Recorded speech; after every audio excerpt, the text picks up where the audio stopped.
You might be wondering what this is all about. Mom approached me about 2 or 3 months ago about this, saying like, oh, let's get some photos of Dad and just put it to music. And I thought, you know what? Let's do one better. I decided to just film a message for you. Kind of fun moments and just something I had to say to you. So I remember I was trying to talk to you once and tell you something, and you kept making this stupid face like, every time I you just kept doing a face. After like the 5th or 6th time I got mad, I just went full fisted, BAM! Punched you right, and yeah, I punched you in the area, in that area. Obviously, yeah, it wasn't fun for you at that time, but looking back at it now, it's childish, and I find it kind of hilarious. Emily and I were driving back from somewhere. He was either auditioning or rehearsing with the band he was in at the time. It was right after Obama had just gotten elected, okay? And we had missed a bunch of calls from my dad, so we hadn't known that Obama had actually won. So Dave was celebrating, he was drinking probably scotch or something, right? He just kind of went on, I don't want to call it a tirade. He's like, and Emily, I'm just so proud of you. I'm really proud of Rue. You know, he just does such a good job taking care of you. He's not a boy, he's a man. But the thing for me that makes it funny was the next time that we came over, Dad absolutely positively had to go see a movie at that exact time with my brother. He wasn't, he didn't want to see us right away because he remembered, I guess. And it brings joy every time. There's this one time, Mom cut Dad's hair for a business trip. We had to go do this like weekend long thing, and my brother Andy and I were sitting downstairs hanging out, and Dad went upstairs to take a shower and get ready to leave and, you know, shave, trim up and everything, and he gets out of the shower and sees that there's a few hairs on the top of his head that are a little bit longer than the rest of his haircut. So he decides to use his beard trimmer to just trim the hairs up a little bit, just teensy little bit. And he goes to trim them, and the guard cover on his beard trimmer falls off, and he shaves a strip into his forehead. And Andy and I hear Dad just let out this death-curdling scream like, oh my God! And we run upstairs because we think he's hurt or something, and he's freaking out, and he has this strip just in the almost middle of his forehead, just taken out of his hair, and he starts freaking out like, what am I gonna do? Oh my God, I have this business trip. You know, and he starts shaving his hair just, right here to make it look like he has a really high forehead, like, his hairline's receding, and it didn't at all look like that.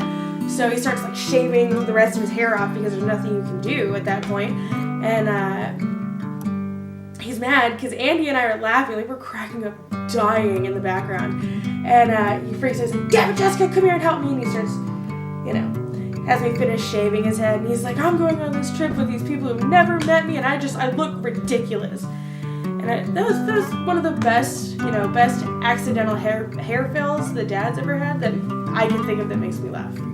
When I think about a fun memory with Dad, I have like a million different pictures that come to mind. And they're just all these little snippets from my whole life, from going on vacation one summer where we just did a road trip and visited all these different places, to, him playing at the park with one of my kids, and, holding my hand while I was giving birth, and, taking us to Yosemite, and sitting on the couch and watching football games when I was a kid. It's hard for me to select one perfect moment, one single memory, because he's always been there. For those of you who don't know, that my sister Stacy, when she was alive, my grandfather would made a cutout of a cat and put it on the top of the limb, one of the limbs of the mulberry tree. And it just so happened we were all in the backyard playing. We never played together that much. We all happened to be in the backyard that day. And that cat fell from, just at the time Stacy was coming under the tree, the little cutout, and it wasn't cardboard, it was like a ½ an inch thick plywood, fell from the tree and hit Stacy on the head. And she went crying into the house. And Dad came running out there. I think David or Jack had a bat in their hand.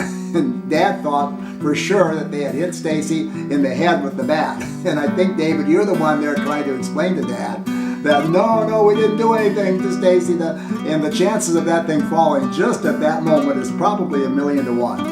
And so we finally got that straightened out. But that's the memory I remember the most, along with the time when you were standing there harassing us while Jack and I were playing a little bit of wiffle ball, and he kept going in fair territory, which obviously didn't make any difference. But being I am who I am, after about the 10th time of you doing it on purpose, I threw the wiffle ball at you, and it started at your chest and rose all the way up as it went and hit you right at the top of the head. And I'm sure this is funny now, but maybe it wasn't at the time. But we had to quit that day too, of not playing any more wiffle ball when you went running into Dad, you son of a gun.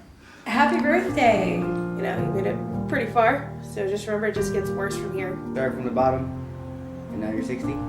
Dad, you're my hero. I know some of the years have been tough, not all of them been easy. I mean, you married a girl that doesn't speak English for the last 10 years or so, and that's got to be tough. You brought on this whole family of Vitellis. I don't know why. That was a dumb move on your part. I'm just going to say that now. You are a trough of knowledge for everyone that knows you. Oftentimes, Dad and I would talk about you, and I'm sure your ears burned a few times, and they're all good thoughts, and we spoke well of you. You are everything anybody could ever want in a father, grandfather, a husband, a man. And thank you for deciding to take all of it on.